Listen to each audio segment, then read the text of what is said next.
Starting in 5 seconds.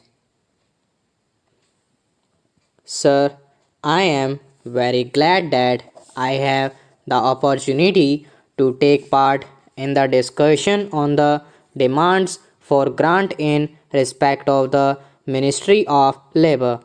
I am glad we have got a very good labor minister, but I do not know whether he is able to take all the necessary steps to improve the labor situation in this country at this crucial moment. Sir, in the Labour Ministers' conference some time back, it was suggested that steps should be taken to enforce the minimum wages in the different industries. It was also suggested that non implementation of minimum wages should be declared as a cognizable offense and the offenders should be arrested. However, it had been agreed at the conference that more deterrent punishment should be given to the offenders and that the act should be amended suitably.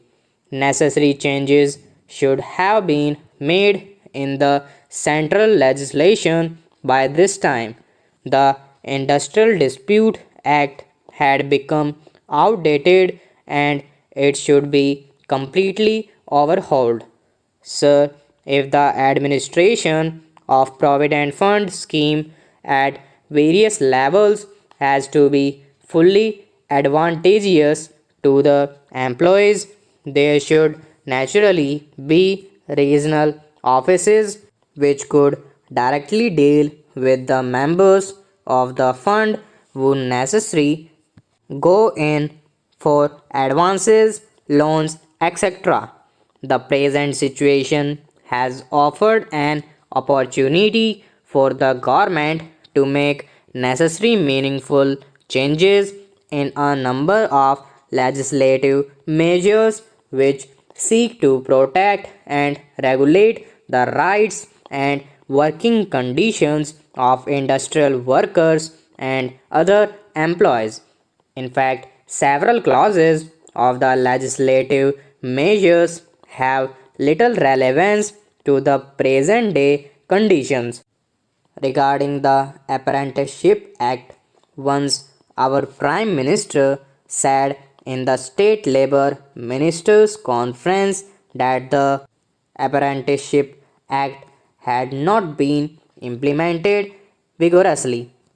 It had not been given a trial. Utilization of apprenticeship opportunities or filling such vacancies has not been uniform in all the states.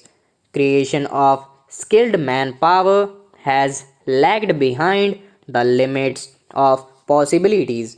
So, the more important point is that what is to be done with the trained manpower if it cannot find jobs. What is even more important is that there is a new sense of urgency and a will to get things done. With regard to this, the basic problem relates neither to the number of apprentices nor to the value of their stipends.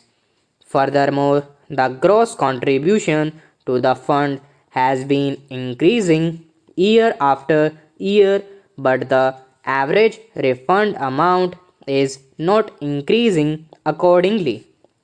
Sir, the industrial policy resolution clearly mentions that in the process of rapid industrial development, labor assumes a vital role to help establish a socialistic pattern of society. The main problems facing the working class are of getting adequate wages, essential commodities at prices they can afford, some sort of shelter and cloth. The government's minimum need program has hardly reached the working class. the vast majority of laborers are unable to make both ends meet. The government has mentioned endlessly on the question of evolving a national policy or on integrated wages, incomes, and price policy. Sir, it has claimed that the emergency has brought discipline among the laborers and the production has been increased. Yes, it is a fact, but the laborers are forced to work and they are forced not to take part in the trade union activities. The trade union rights have been completely taken away from the labor.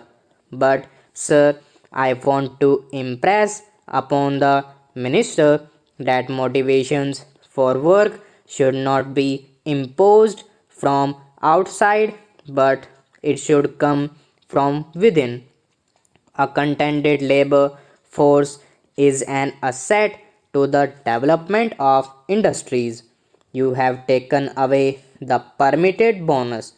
Some time back, this parliament passed an act to fix the minimum bonus at 8.33%, but the same act was adversely amended by the same parliament some time ago.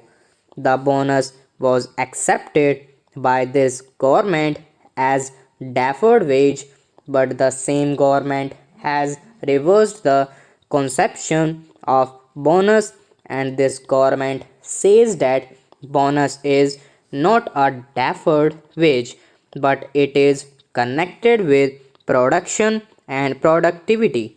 But what about the owners of industries?